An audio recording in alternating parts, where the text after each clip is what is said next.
Njenganabantu abavama ukukhuluma inkulumo yokuthi uShembe akazifuni izangoma, uShembe akazifuni inyanga, ayikho leyo nto. UShembe uNkulunkulu. Mina ngazi kanjalo mina ukuthi uShembe uNkulunkulu. Uma uShembe uNkulunkulu akekho umuntu amzondayo emhlabeni. Ngenkathi uqala wena ukhuluma ukuthi uShembe kunabantu angabafuni, ufaka inzondo enhlizweni zabo. Bazozonda uShembe engabonanga ngalutho. Ake ngikhuleke umhlaba wonke nasendaweni zonke la kuhamba kufinyelele khona lo mfanekiso oqoshiwe. Makuthi umusha kule channel ibizo lami ngumlekeleli umfokambanjwa, uKhathini, uMagutshwa. Umshana wakwaNgcobo Fuze omashiya amahle sengathi azoshumayela. Umzukulu kaMdumo, kaThumla Tshatatsha kaPheshe kaMaguyane kaVaphi kaNokhonjo. Ingwele ehamba namabhubesi. Inqawe eshunqulwazi ezinye inqawe eshunqa intuthu. Inkunzi ekhonya ishaya ishoba zibhongele phansi edlana zomaqede ziyihlaba isinyelele. Idla nazo kodwa ziyayihlaba. Kuhlala kuyintokozo enkulu kumina mbukelo wempunga yesintu ukuthi ngifike la kule channel enkulu kangaka la sifundisana khona isintu. Sikhumbuzisane inyathuko eyayikade ihamba okhokho bethu. Uzokhumbula ukuthi inkathi esiphila kuyo inkathi la wonke umuntu enelungelo lokwenza into ayithandayo ngesikhathi asithandayo. Kuyenzeka ke kwesinye isikhathi umuntu enza into ayithandayo kanti lento ayithandayo ayenzayo akuyona into ekufanele ngabe uyenza, kodwa ngoba ushodele ulwazi lokuthi akwenzayo akulungile uyaqhubeka kwenze. Sike sikazixakike umuntu umenza leyo nto ayithandayo, kodwa kuthina kubalekile siyimpunga yesintu ukuthi sibakhumbuze abantu ukuthi isintu siwumgogodla wempilo yomuntu. Angikhathali noma ngabe uyakholelwa kuso noma ngabe ukholelwa kuso. Lokho ngikusho ngelikhulu iqhono ngoba kunabantu abaningi kakhulu abake bafike la emphilandaba sizobachushisa. Othola ukuthi babe nabazali babengakholelwa entweni ezithinta isintu nabo bengakholelwa, kodwa bafike bazocoshela ulwazi. Bezofuna ukwazi ukuthi izinto zabantu abadala zilungiswa kanjani ngoba abazali babo basuke bengabafundisanga lokho. Yingakho ke thina ke lo msebenzi singeke siuyeke, sohlala ngaso sonke isikhathi sibakhumbuza abantu inyathuko yesintu, sibakhumbuza abantu ukwenza izinto ngendlela yesintu ngoba isintu isona sodwa mafuthu esumgogodla. Kanti impilo yomuntu ophilayo ngokwenyama inqike enkomo kwabangasekho. Umsamo bafuthu ukhiye.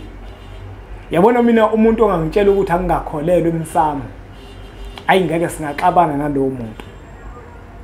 Singaxabana impela. Ngisho ingane mina ngizizele ngiyazifundisa ukuthi mawudla uyabonga kokhokho ngoba zona zifundiswe ukuthandaza, ukuthi makudliwa kuyathandazwa. Awugcini ngokuthandaza kuphela, ungathandaza ukuthandaza, kodwa ke mina ngithandazi mina. Hayi mina ngithandaza phela, ngifuna ukukhuluma amanga, mina ngindoda ephumelayo nje obala ngeqiniso. Mangidla mina ngiyabonga, angithandaze. Ngibonga kofuze ukuthi ngiyabonga ukumaya bangiphe kona.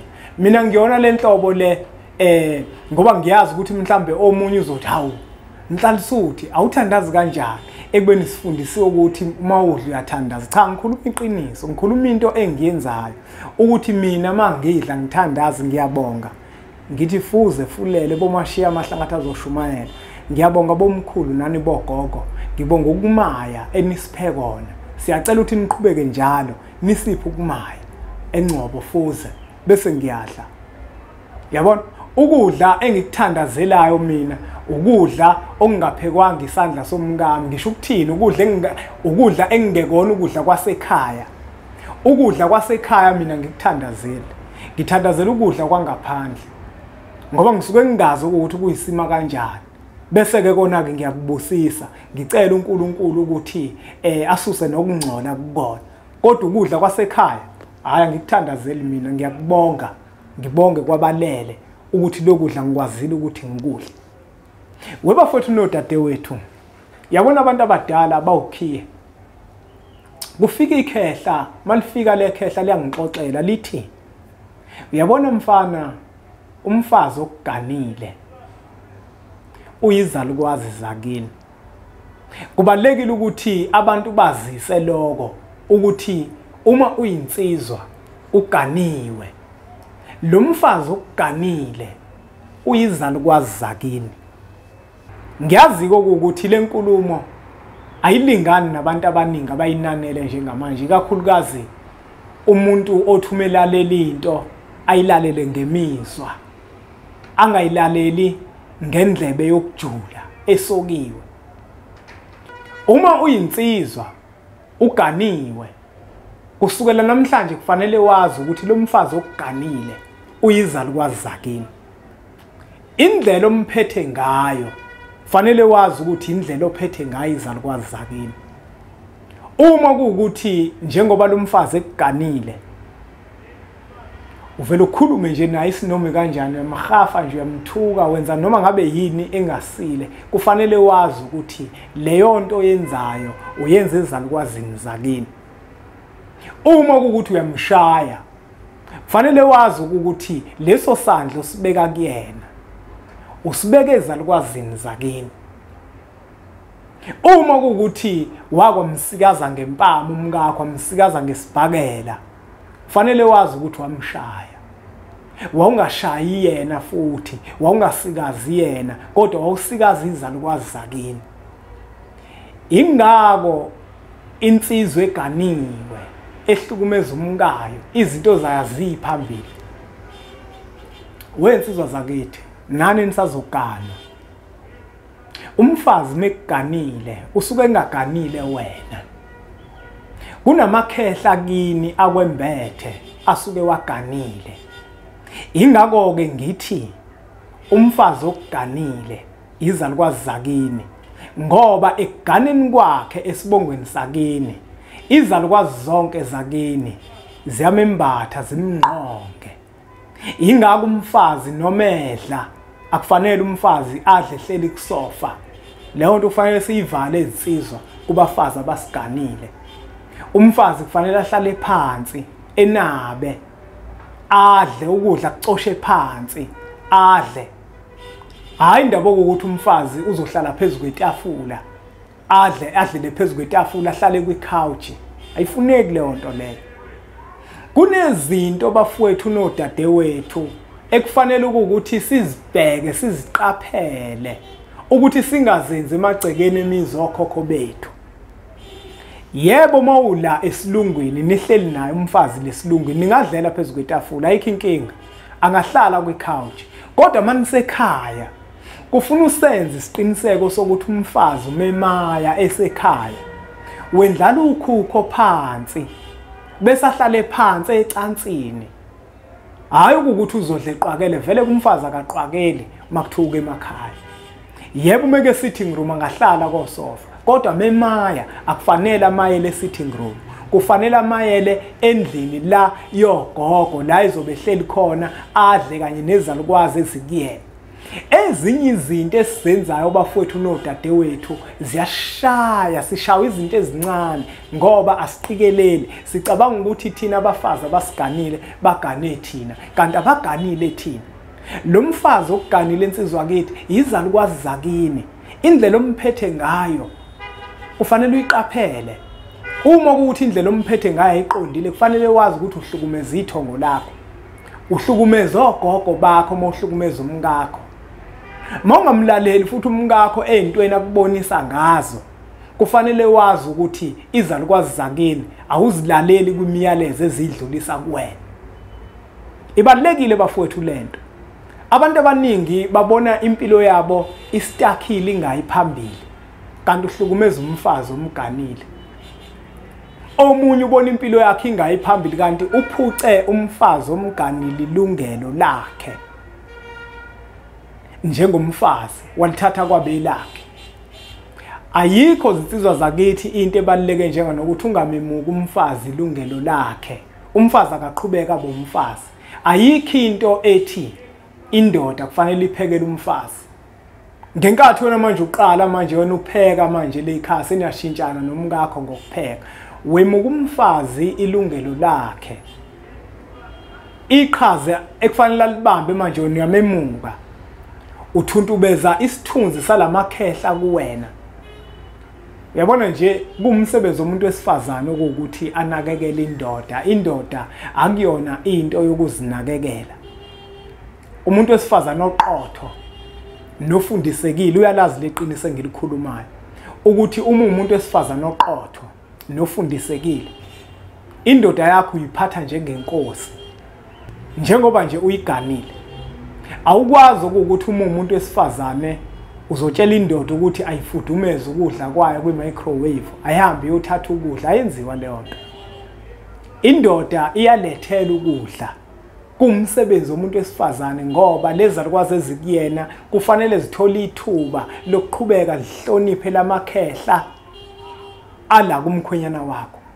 Ngenkathi wena ungafuni ukuguqa uguqela umyeni wakho, umuka lezalukwazi ezikuwena zale ekhaya eziganela amakhehla okuwukuthi manje lamakhehla athola inhlonipho kuzona lezalukwazi.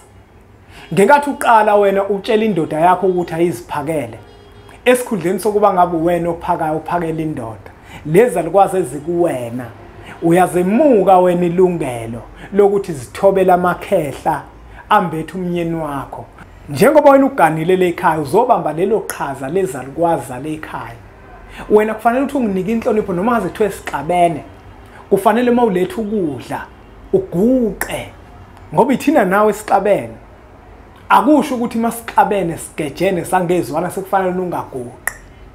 Manje ke lezo zinto zibalekile bafowethu nodadewethu. Indoda futhi mayidla indoda ayibeki. Indoda iyadla mesiqedile iyeke. Umfazi uzofika azothatha unkosikazi. Uzofika unkosikazi azothatha musu umphuci ilungelo lakhe. Indoda izigezi zitsha. Umfazi ekhona. Yonke leyo nto into oyenza uma kuukuthi umfazi akekho noma umfazi uyagula. Hayi ukuthi uphilile nje umqemane. Usuthi wena uba romantic, umlethela ibreakfast in bed. Ayifuneki leyo nto leyo. Indoda iyenzi leyo nto. Zinsizwa zakithi nonke nineniganiwe nenisazogana. Abafazi abasiganile yizalukwazi zasemakithi. Kubalekile ukuthi sibanikeze inhlonipho, sibanikeze uthando. Akashaya umfazi. Umfazi awumbeki isandla nsizwa kithi.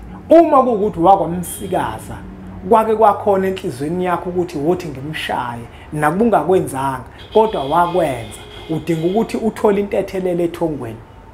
Ngoba lelo cala uyofika ulifice. Ingako omkhulu bethu babethi makukhona ukugejana phakathi kogogo kanye nabo babevele bathatha izagile bahambe bayehlathini bayokhipha ukucasuka ngoba babekade beqonda okuwukuthi uma umfazi eganile phakathi kwekhaya akaganile wena futhi umfazi uyizalukwazi zalapho phakathi komuzi wakini. Mawumshaya ushaya izalukwazi zakini. Uma kuukuthi uyinsizwa wakwashaya umkakho, leyo nto kufanele uyilungise insizwa kithi. Uma kuukuthi uyinsizwa wakwamxosha umkakho wathi eyihamba la, kufanele wazi ukuthi unecala. Dinga uyilungisa leyo nto ngoba wamxosha. Awunalo ilungelo negunya lokuxosha izalukwazi zakini ezifike zazogana le ekhaya. Asibaphathe kahleke bafowethu abafazi abasiganile.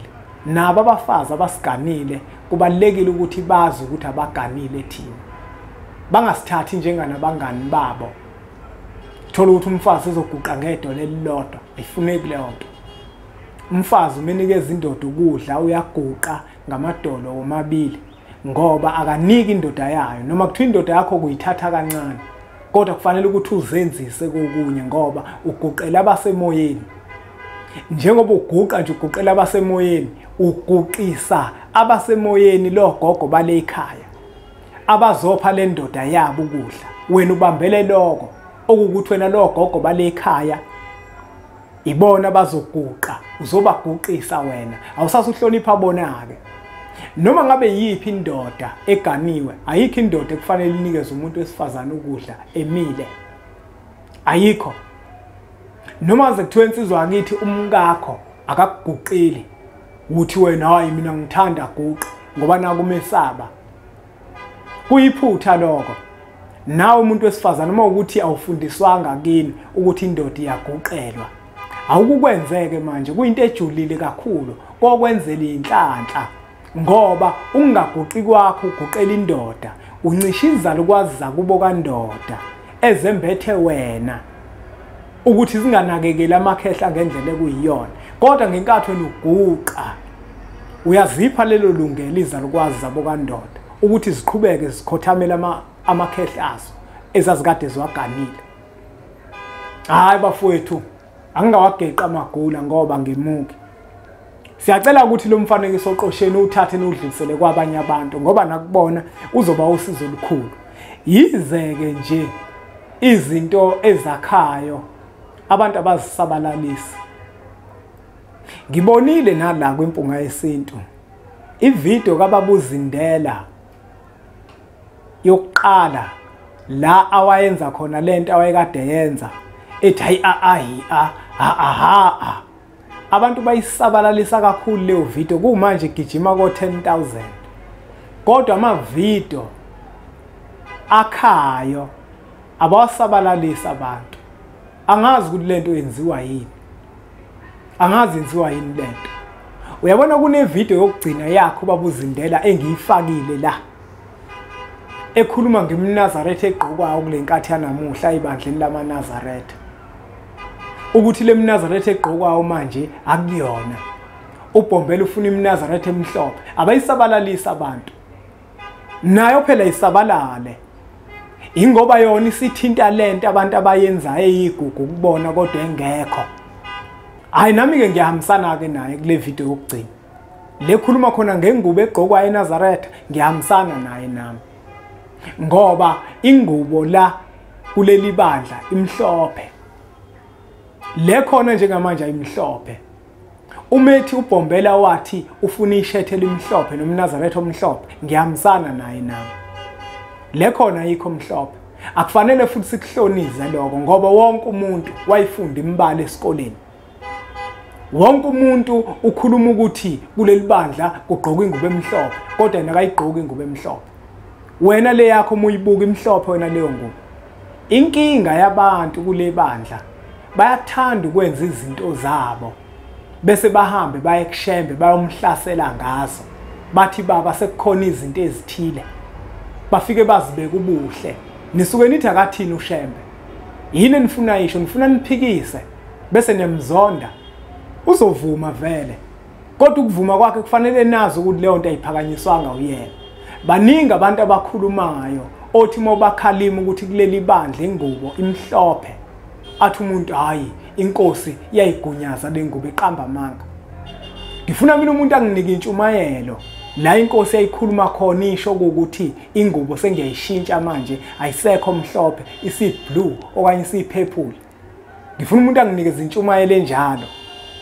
Ngoba izinto siyazenza sihambe soziguqela, kodwa ukwenza kwethu konke lokho ngimbekile uShembe kwelamathongo. Ngimbekile uShembe kwelamathongo. Asingalahliki umlando wale bandla elikhulu kangaka. Ibandla lamaNazaretha lona abantu abathembele kulona emhlabeni. Kodwa masolahla umlando walo siyona. Yabona ingane ezincane ezikhulayo manje ungayibuza ukuthi mntanami obaba bagqoka ishethe elinjani kule bandla. Uzokutshela ukuthi umntwana powder blue okanye sky blue.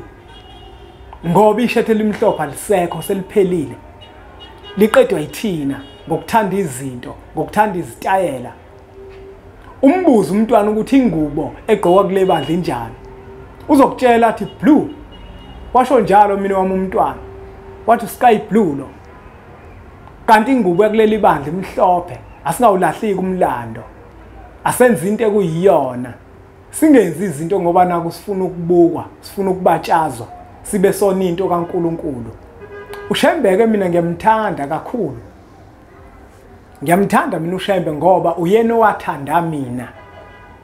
Ngingenalo uthando lwakhe, wangithanda. Ngiyamthanda ke mina uShembe kakhulu. Ngiyamthanda futhi indaba yakhe ngiyayiqonda kakhulu. Hayi kancane. Ngoba ngixoxelwa ngilele ebusuku. Ziningi izinto abantu abazikhulumayo bathi zashiwo uShembe, bazikhulume bazihlanganezele. Njenganabantu abavama ukukhuluma inkulumo ukuthi uShembe akazifuni izangoma, uShembe akazifuni inyanga, ayikho leyo nto. uShembe uNkulunkulu mina ngazi kanjalo mina ukuthi uShembe uNkulunkulu. Uma uShembe uNkulunkulu akekho umuntu amzondayo emhlabeni. Ngenkathi uqala wena ukhuluma ukuthi uShembe kunabantu angabafuni, ufaka inzondo enhlizweni zabo. Bazozonda uShembe engabonanga ngalutho. Bangaka abantu abazonda uShembe ngenxa yakho. Bangaka abantu abazonda uShembe ngenxa yokuthi thina sivele sikhulume nje isinomi kanjani. Okuwukuthi uShembe abantu abathile akabafuni. Wakwamuze ukukhuluma lokho uShembe ethi akabafuni abantu abathile. Ubani ongangitshela anginike intshumayelo esho ukuthi uShembe wathi akazifuni izangoma? Ubani onganginikeza leyo ntshumayelo?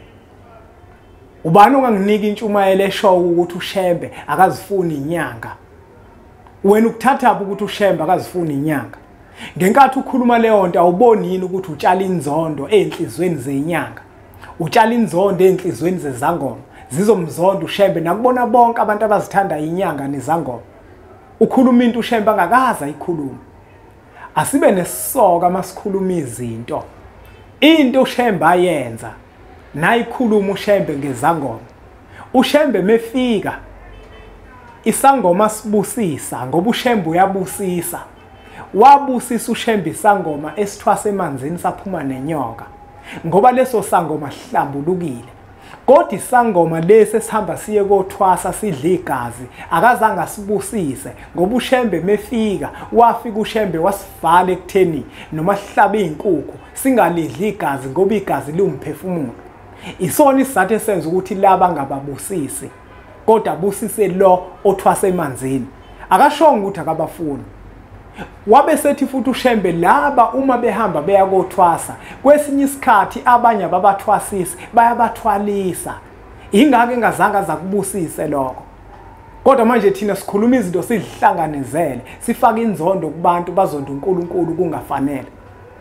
Asiyiyekeke leyo nto yokuthi sikhuluma izinkulumo sivele sikhulume nje noma ngabe yini uthi uShembe akabafuni abathandazi, uShembe akazifuni inyanga, uShembe akazifuni izangoma, uShembe akabafuni abantu abanesiphiwo.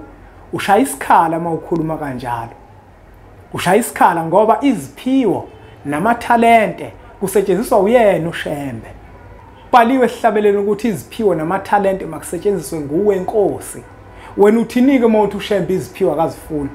Ngoba phela khona umuntu ozoba nesiphiwo sokusiza abantu bese uNkulunkulu asebenze ngaye lowo muntu loyo. Asingahlanganezeli izinto. Izinto asizikhulume zinjengoba zinjalo. Asiyiyekeke leyo nto bafowethu ukuthi sikhulume izinto ngegama likaShembe, sifakaza amanga ngegama likaShembe. uShembe uma umthanda akusho ukuthi ikhuluma amanga kubantu. Uyabona uShembe uNkulunkulu bakhe. UNkulunkulu uShembe kangangokuthi udalile ukuthi kukhona izinto othola ukuthi usizo ngeke ulithole kuyena kodwa uyolithola kumuntu. Akusho ukuthi umuntu manje yonke into kufuna umthatha umthume kuShembe ungabofakaza amanga ngegama likaShembe. uShembe kunezinto adalile ukuthi usizo uyolithola kumuntu. Yabona uma ungaya lapha eNazaretha ebuhleni uzobona kukhona umuntu ozothandazela abantu kusuka izipoliyane kubona kodwa wena uthi abathandaza abafuneki. Lo muntu mase umlandela uzothola ukuthi umuntu onesiphiwo kodwa uNkulunkulu useyasebenza ngesiphiwo sakhe kodwa wena uthini uthi wena umuntu omthandaza akafuneki. Kanti kwenziwa esontweni ngoba kuyathandazwa. Asingakhulumike izinto eziyize ngegama leNkosi. Uma umuntu uthanda uShembe akusho ukuthi igxeka yonke into ekhona emhlabeni bese uqhakambisa igama lakhe ngoba uma wenza njalo ujivaza isithunzi sakho uShembe negama lakhe. Hayi ngawageqa amagula ngoba ngemuke. Asuthatheke lo mfanekiso oqoshiwe usudlulisele kwabanye abantu ngoba nakubona uzoba usizo olukhulu. Zikhona ke nezincwadi esizilobile la emphelandaba. Sithini isintu uyokuqala, amava ahlabahlosile yesibili, uyokhuluza ukhokhobe yesithathu, indlela yesintu encwadi yesine. Zizonke siyakwazi ukunika isaphulelo. Sikunike zona zikhombo 1000 rand mawufika emphelandaba, 1150 kuhlanganise nendleko zokukuthumelela uma kuukuthi ukude. Asiqhubeke njalo ke bafowethu subscribe kwi channel ethu enkulu Impunga Yesintu TV bese sithi nje impunga.